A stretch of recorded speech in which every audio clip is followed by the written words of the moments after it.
I'm E.G. Marshall. Welcome to the sound of suspense, to the fear you can hear. What do you think about witches?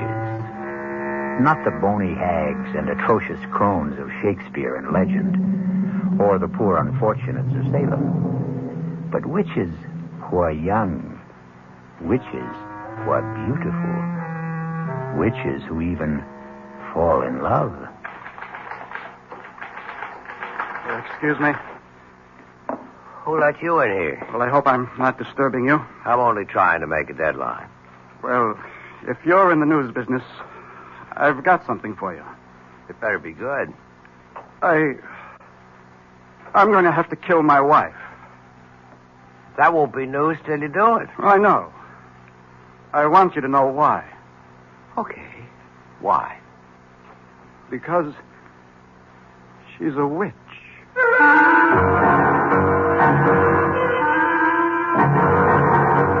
Our mystery drama, I Warn You 3 Times, was written especially for the Mystery Theater by Sam Dan and stars Joan Loring. I'll be back shortly with Act 1.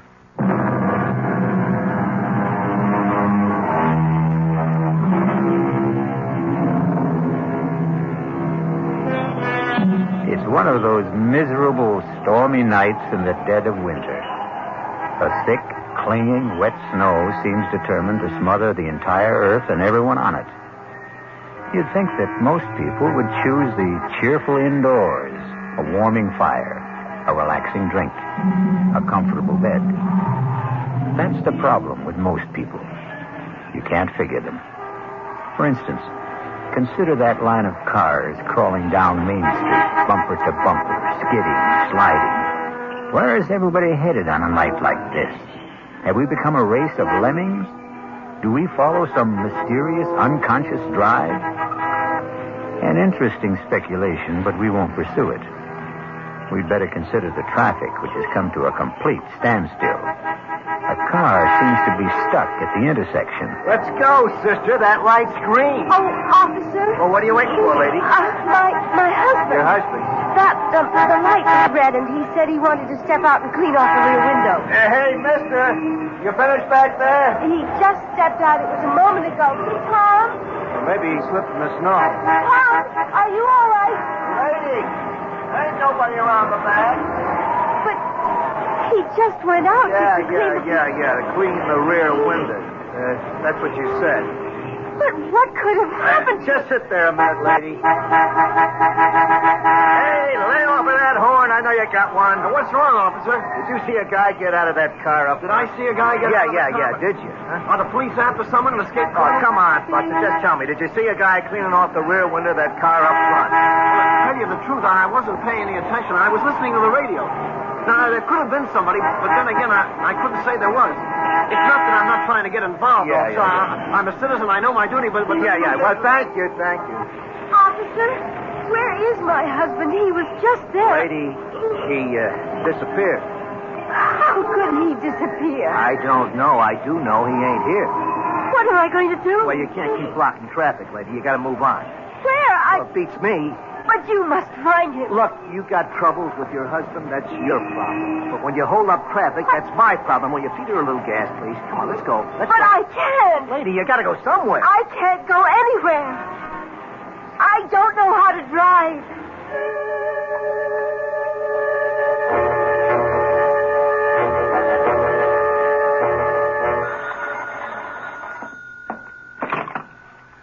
Desk, Lieutenant Carroll. Yeah. Nobody wants this guy, you say? Well, technically, that isn't true. His wife wants him. Okay. Well, look who's here. Lieutenant? You won't win any Pulitzer Prizes around this joint tonight, Peterson. I was hoping you might have a little bone to throw me. Page 1. I'll settle for 2 inches on the bottom of page 38. If you promise to remember 2 R's and 1 L. First name Irvin, not Irving. Lieutenant Irvin Carroll. We may have something shaping up. Ah. I don't know where it can go. Everywhere or nowhere. What have I got to lose? Sitting over there on the first bench. Ooh, that's nice. And married. Well, you win, you lose. A very, very weird story. Tell me about it. No. Let her tell you about it. Why don't you ask her? Excuse me. Oh. My name is Fred Peterson. I'm a reporter for the Union Messenger. Oh, no, I don't want to talk to a reporter. Why not? Because Because you're afraid? Why? Could you put Tom's picture in the paper? Well, that depends. Has Tom done anything? He's disappeared. Well, we'd need the how, the when, the where. The when? About an hour ago. Where? On Route 986 at Main Street. How?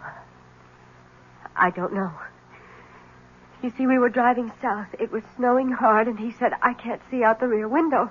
The light was red. He stepped outside to wipe it off. He didn't come back. Where did he go? I don't know. Well, where could he go? I don't know. In that snow. And there's nothing around there? Could you give me a why?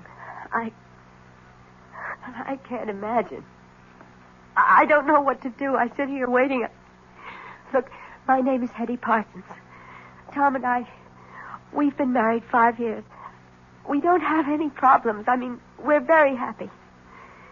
If you print his picture in the story, maybe someone will see it who can help us. Excuse me a minute. Well?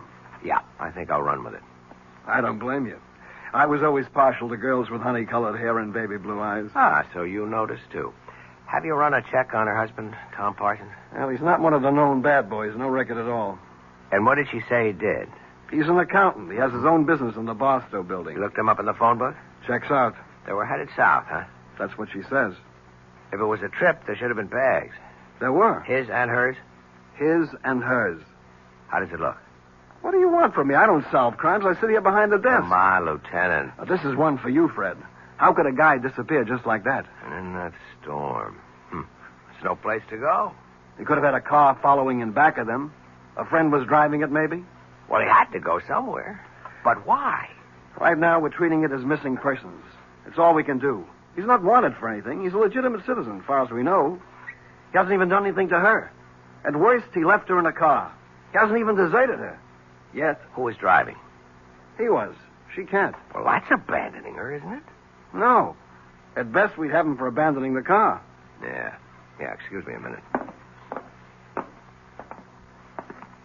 Listen, Mrs. Parsons. Yes. Why don't you go home? I've got my car outside. Oh, no. I want to be here in case they find Tom. They'll let you know if they find him. No, I don't want to be home alone tonight. I just want to stay here. But it may be hours. It may be even days. Don't say that. I'm sorry. I'm just so jumpy and so nervous. I can't believe what's happened to me. Well, if you're going to sit here, you should have some coffee and a sandwich. Oh, I couldn't think of food. I'll be right back.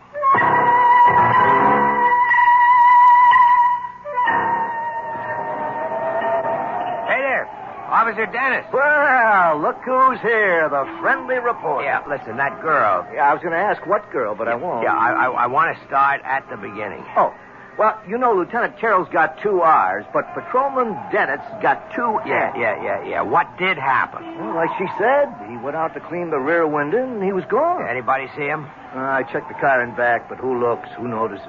Where could he have gone to around here? Well, on the south side, you got open fields. On this side, a couple of warehouse buildings blocked up. Night watchman? Yeah, he's a retired cop. No sign of anybody trying to break in, to hide, or whatever he may have wanted to do. Okay, so what could have happened to the guy? Well, it's all very interesting, but in 15 minutes I go off duty, and I won't have to worry about it.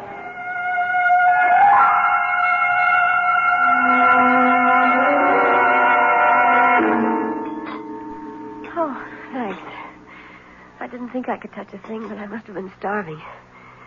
Has there been any word? Yeah, you'll hear the minute they know. Now listen, Hetty, I can help you, but you have to help me. I'll do whatever I can. We have 2 basic roads to explore. 1, somebody was out to get your husband. Oh, no. No. Tom is the mildest, sweetest, most obliging guy on earth.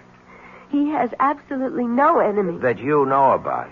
Tom and I have no secrets from each other. Everybody has at least one enemy. Tom is incapable of hurting anyone in any way. He sounds too good to be true. If he does have a problem, that's it. All right. The second road to explore. He wasn't pushed, he jumped. What does that mean? It means he walked out on you. Oh, it's inconceivable. Why? I've had a liberal education tonight, Mr. Peterson. Call me Fred. No, not yet, or maybe never. I've been introduced to a new world. I've been thrown in with people who basically don't believe in anyone, don't trust anyone, and perhaps they have good cause. Perhaps that's how life is in their world. Perhaps their world is the real world, but it isn't my world. May I ask, do you come from another world? It's entirely possible.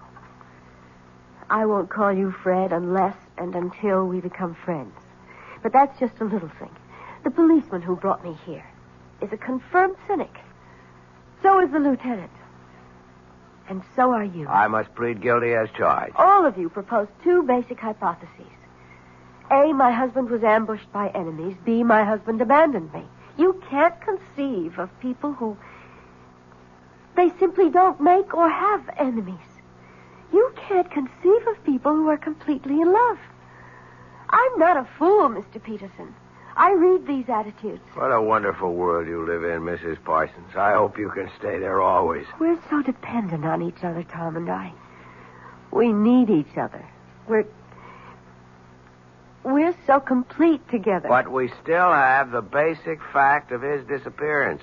Yes, but all you can see are two alternatives. There is a third, you know. Really? Perhaps he was taken ill suddenly and he just wandered off. Oh, maybe I should go back there. I've already been back there. There's no place he could have wandered off to. Tell me, does he have a history of any sort of illness, amnesia, anything like that? No, nothing like that. Well, then, where are we? Nowhere. Perhaps you are nowhere, Mr. Peterson. Okay, tell me where you are. I have faith. I believe Tom will be found, or he will find himself, and he will have an absolutely reasonable and rational explanation. I hope so. Hetty! Oh, Hetty! Tom! Oh, Tom, darling. Tom, what happened to you? I was so scared. Oh, darling, you're all right? Hetty, are you all right? Yes. I don't understand. I happened to tune in the news, and there it was. Tom Parsons, accountant, with offices in the Barstow building, had disappeared under mysterious circumstances. Tom, I was so worried. Mr. Parsons was driving with his wife. He stepped out of the car to clean off the rear window and... Hetty, what did you tell them? I wasn't in the car with you. I was at home. Well, here we have the story of two people who love each other deeply, who trust each other completely. It sounds like the Garden of Eden. But we all know what happened back there in the traffic and the snow. We shall return shortly with Act Two.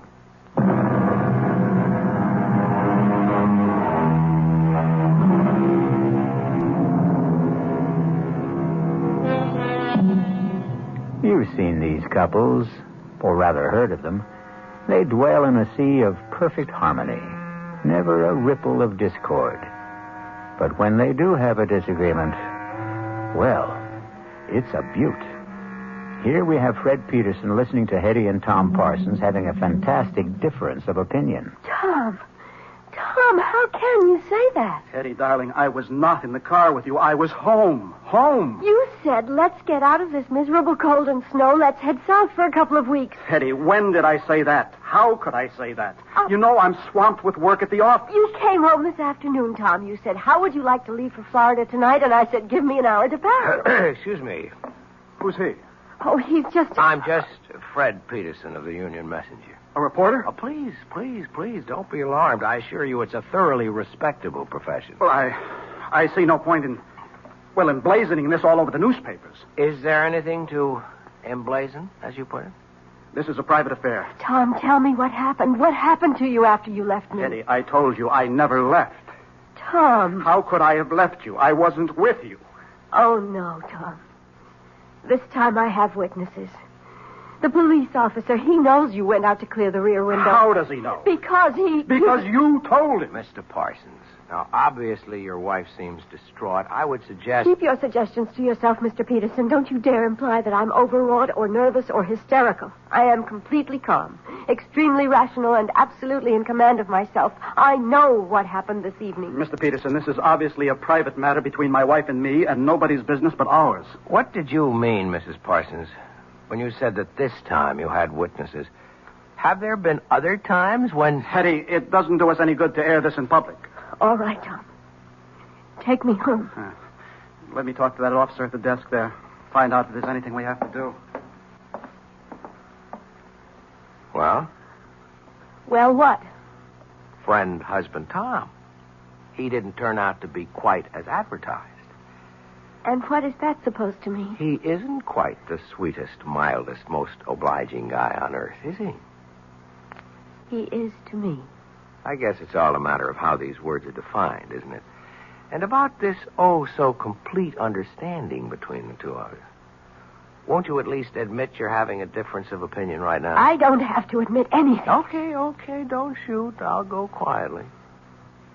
Are you sure you really want me to go? Please. Regardless of what you say to me. You are in trouble. No, don't deny it. Well, what if I am? I'd like to help you. Why? Because...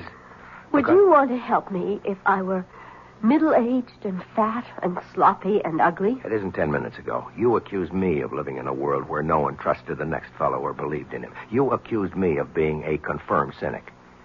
Is it possible you don't remember what you say from 1 minute to the next? I'm sorry. Don't be. There's a great deal to what you said. You're kind, but no one can help you. I could try. And no one should try either.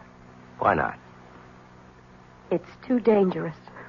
That was the wrong thing to say to me. I'm warning you. You're only getting me in deeper. Please, For Fred. openers, my business is to take chances and get myself into...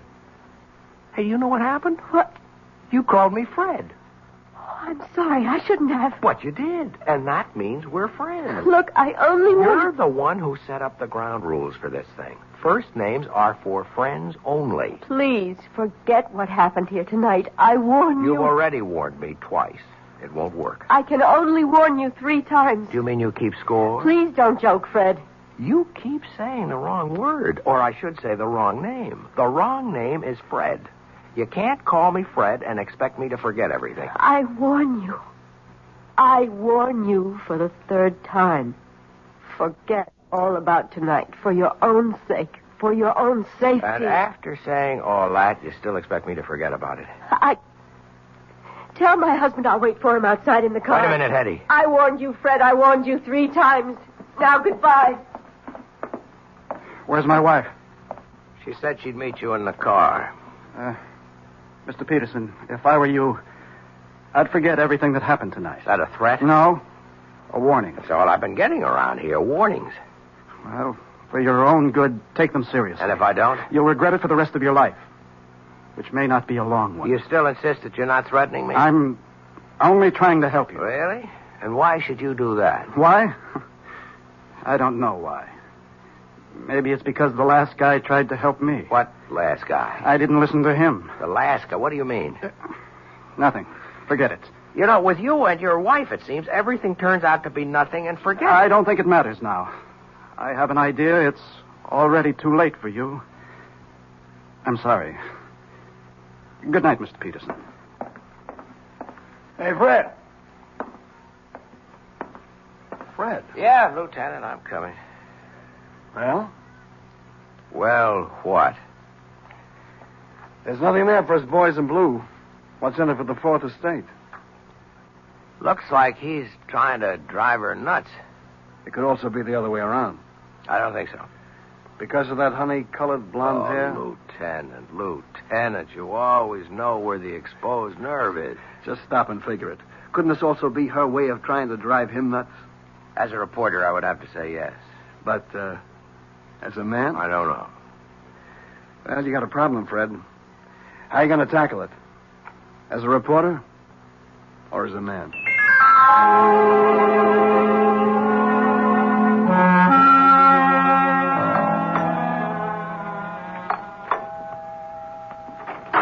Good morning. Oh, Fred, what are you doing here? won't you ask me to come in? Well, You could also offer me a cup of coffee. It's been a long drive on a cold morning. Oh, well, I suppose you might as well come inside. How gracious. I'm sorry. I'm still upset, and you should know why. Come into the kitchen. I was just pouring myself a cup. Thanks. Charming place you have here. Thank you. I suppose Tom is generous enough when it comes to money and things. The implication being that he is not generous when it comes to what? Fred, if you insist on talking about Tom, I'll have to ask you to leave. Okay, let's talk about you. No. We can't talk about me either. What can we talk about? The weather, politics, sports. You'd be surprised. I'm a very well-informed person. We could talk about art or literature. I didn't come here to talk about those things. I know why you came here. Do you? Fred, I'm a married woman. But you're not a happily married woman. I'm happy enough. Okay. Let me tell you why I'm here. As a reporter, that is. It doesn't happen very often that you get a chance to be in on a story before it's a story. You follow me? No. Last night, all I could have gotten out of it might have been a squib on the back page, or maybe nothing. But something's happening here. Something's building. I don't know what it is. But one of you is lying. One of you is trying to destroy the other. And you think you can stop it? Oh, no, that's not my job. But there's going to be an explosion. And I want to be there when it blows. Because then I'll have a story. And that's all this is. That's all I am to you. A story. I was talking as a reporter. But as a man... Yes? As a man, I'd like to help you, Hetty. Even if it meant losing your story? Yes. I'd like to believe that. Why can't you? I tried to warn you, Fred. Look, we had all that last night. I can't warn you anymore, but remember, I did warn you. Yeah, sure. Don't brush it aside, Fred. Hetty, on the general subject of warnings, I've had a few in my day. From gangsters, from politicians. I mean from people who had clout. But I did warn you. Look, if you want me to, I'll sign a receipt. Let the record show that you warned me. You were right. He is trying to destroy me. Ah, finally. Why? I don't know. Okay, let's go through the standards. Is he after your money? I don't have any. Another woman? I don't think so. Is he tired of you? I don't know. Well, none of this is very helpful. I'm sorry. What was this business you were giving me back in the station house about your perfect marriage, about your perfect husband? Because he is. It's just... Well, now and then he imagines things like last night. What's now and then? Oh, every few months. One time he stranded me up in Maine. Another time we were supposed to go to Europe. He told me he would be delayed and to get on the plane he would make the next one. And there I was, all by myself in Paris. He denied everything. Has he seen a doctor? Yes. And? It hasn't done any good. Is he overworked? Oh, yes. Well, maybe he needs a long vacation. I'm sure of it. It all sounds pretty simple to me, except for one little item. Why have you insisted on warning me? Because it was the right thing to do. I don't understand. First, you imply that everything is so simple. Then, when I start to believe it, you drop a little suggestion that throws me off balance. I can't seem to get anything definite out of you. Oh, but you did. What was that? A warning.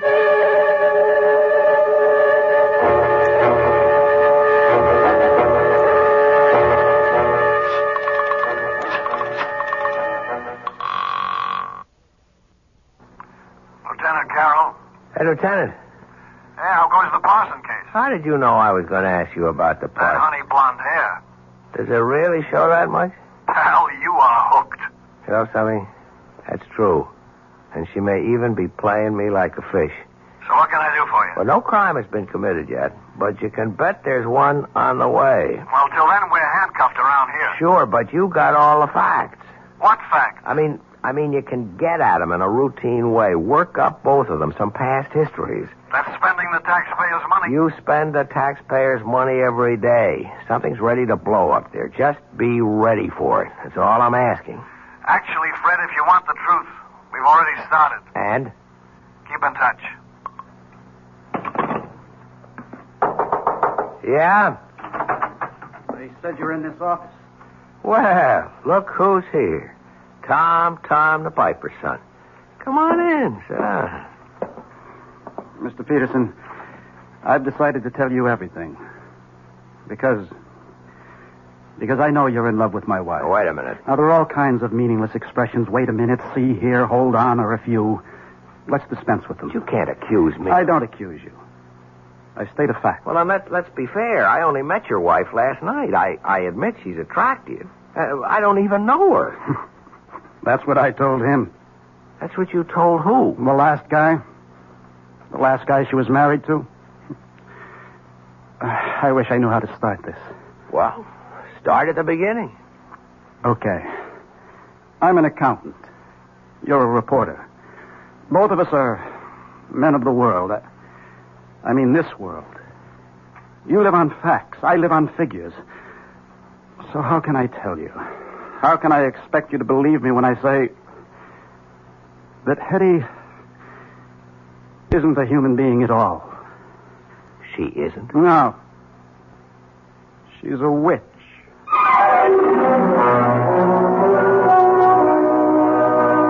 A witch? Yes, that's what he said. A witch. But how can it be? Wasn't all that witch business over and done with more than 200 years ago? Well, that's what we intend to find out shortly when I return with Act 3.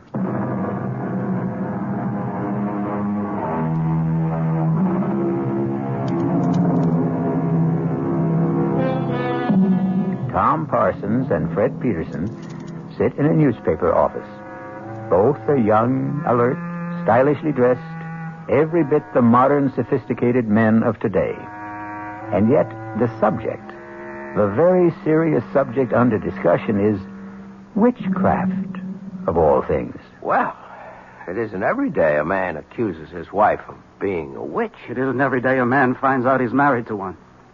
I can only say it's incredible. I know. That's what I said when he told me. When who told you? The last guy. Tell me about the last guy. I met Hetty on a cruise ship about 5 years ago. She said her husband had just somehow disappeared. She was distraught. You know, she does the distraught bit to perfection. I know nothing of the kind. What happened? Had he fallen overboard? Well, that's what she made everybody think.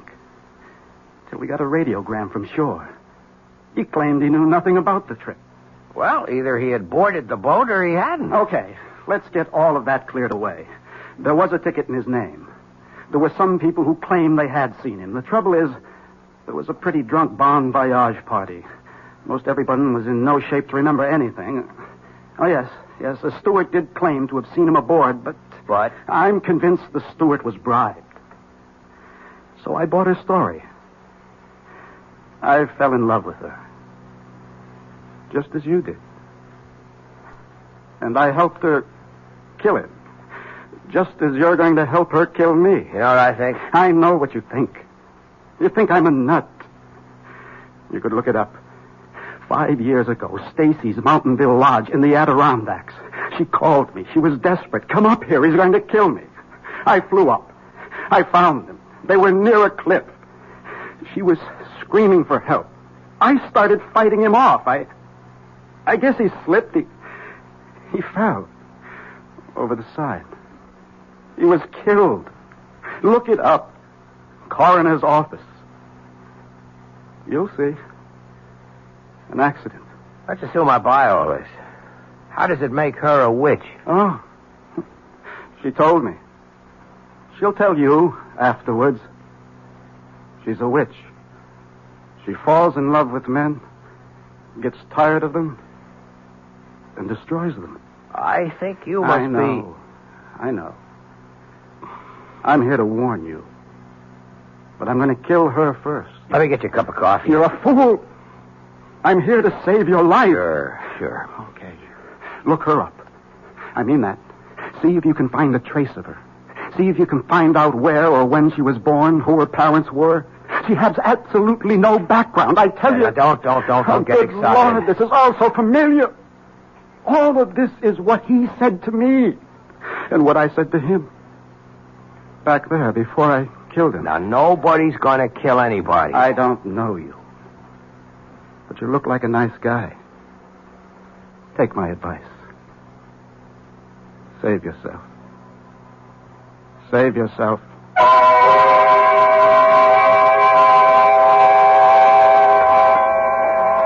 I'm not sure I should be here with you tonight, Fred. Well, you wouldn't let me visit you at home. Oh, it just wouldn't look right. Yeah, but it's all on the level. I'm a newspaper man. It's business. I'm doing a story. I had a very proper upbringing. Where were you raised, Hetty? I'd rather not talk about it. Why? Well, I told you it was proper, but it wasn't happy. I shouldn't say this, but there were times when I thought my parents were ogres. Fred, is something wrong? No. Gee, I just hope I didn't spill anything on you. No. I didn't have a happy childhood. I don't like to discuss it. Here's something we should discuss. I spoke with Tom this morning. I think I know what he told you. So far out, I even hesitate to mention it, but obviously he believes it. I insisted that he see a psychiatrist. In fact, we both went. And it's the doctor's opinion that Tom is riddled with guilt. You see, he thinks he murdered Larry. Larry? My first husband. But Larry was a brute. I was very young, and we're really too young to know anything about people.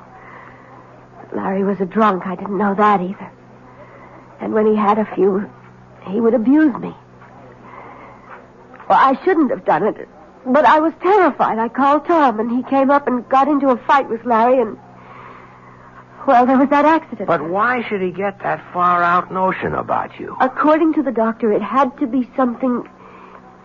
Well, something he could live with, something that could justify what he did, and he really has a vivid imagination. Strikes me as a very sober-minded person, aside He was from... a lit major at college. He became an accountant because he had to make a living. I don't know what I'm going to do about him, Fred. I've had so much trouble in my life, and he's really a wonderful guy, and I love him. Why does he want to destroy us? Why should he have a guilty conscience about Larry? Whatever happened was in self-defense. Well, look, everything will turn out all right. Oh, you're only saying that because you have to say something. No, I believe it. Hello? Tom? Yes, it's Tom. But you said you were working late. Well, I am. I just took a break for dinner. Join you? Please. Fred, you obviously didn't hear a word I said this morning, did you? I heard every word. Heard them all and listened to none? Tom, you're not well, and I think we... Oh, I know what you think. You think we should go away for a rest and all that. Forget it. I know what I have to do, and I'm going to do it. Poor Fred.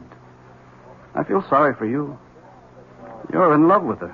To keep the record straight, I'm a reporter. There's a story here. I aim to get it. Sure. That's what you tell yourself.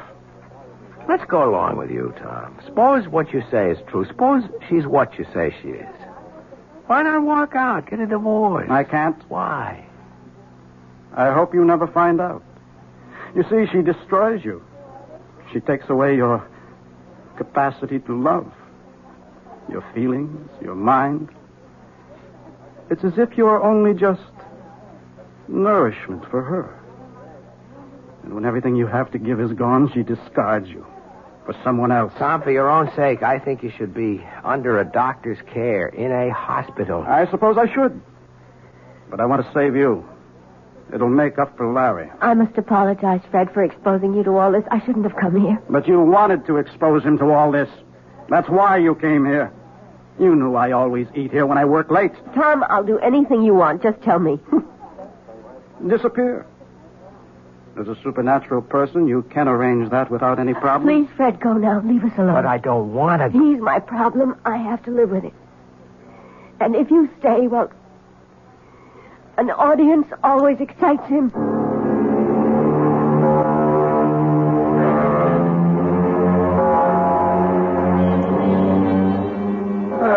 Now, look who finally showed up. What happened to that Nobel Prize for journalism you were working on? Lieutenant, there is no Nobel Prize for journalism. Oh, well, what happened anyhow? I got off it all. Couldn't make heads or tails. Well, we're still on it. As a matter of fact, information keeps pouring in all the time. On her? On him. Funny duck. He was always interested in spirits, that kind of thing. He wrote his master's thesis on something called demonology. Well, there's nothing there for me. As a man or a reporter? Both. You know, I've been married 10 years, and I've never been tempted. But if I could be, she could do it. Oh, that dame is something. I'm surprised at you, Lieutenant. But there's hope for you. If what you say about the husband is true, he winds up in the loony bin, and after a respectable interval, she could be yours. That's what's in your mind, right? You are the most cynical person I know. Come off it. We're two of a kind. I'd even wait for her myself. Lieutenant Carroll. Is Fred Peterson there, please? Hold on, I'll see. It's the girl you love. Cut it out. Okay, the girl we love. You hear? Yeah, I guess I'm here. Take it. Hello? Fred, I'm scared. What's the matter, Hetty? Don't ask any questions. Just come to my place. Quickly.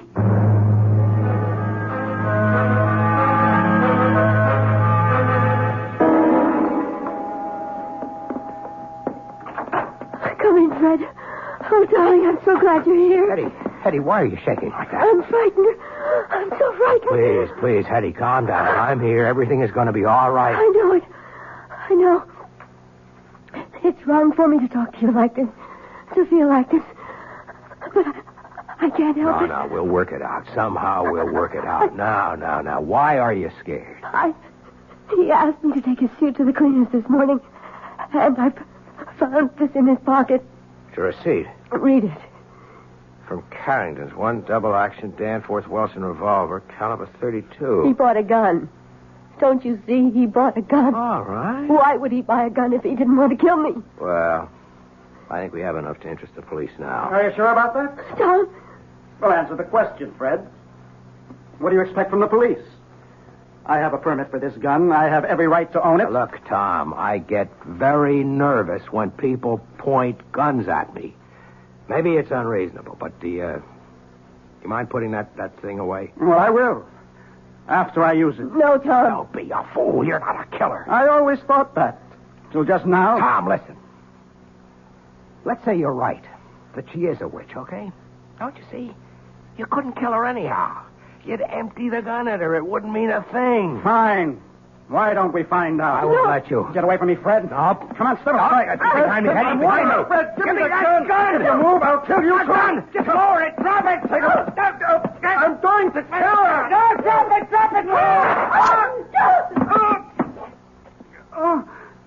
Tom! You did it. Again, Eddie. It did it. Again. Call a doctor, Hetty. What for? You poor sucker. You think she's not worth it. You think she's paradise? She is. She is. But it doesn't last. It doesn't last. And then she'll kill you. She'll kill you, too. Tom. He's dead. Tom. You saw there was nothing I could do. I know. Better call the police.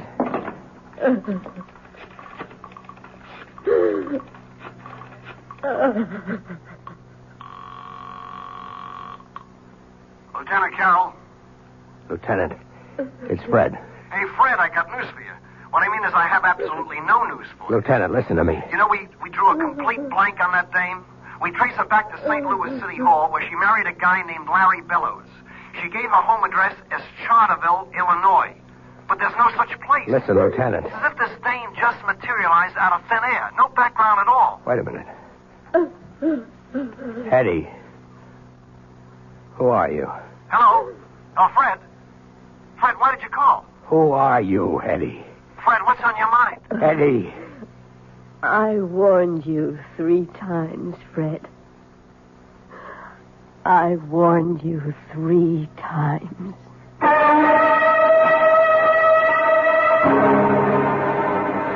And how many warnings would you have needed? Or heeded? That's the trouble. When they have honey blonde hair, it's so hard to take them seriously. A mistake. You should always take every woman seriously. We'll be back shortly.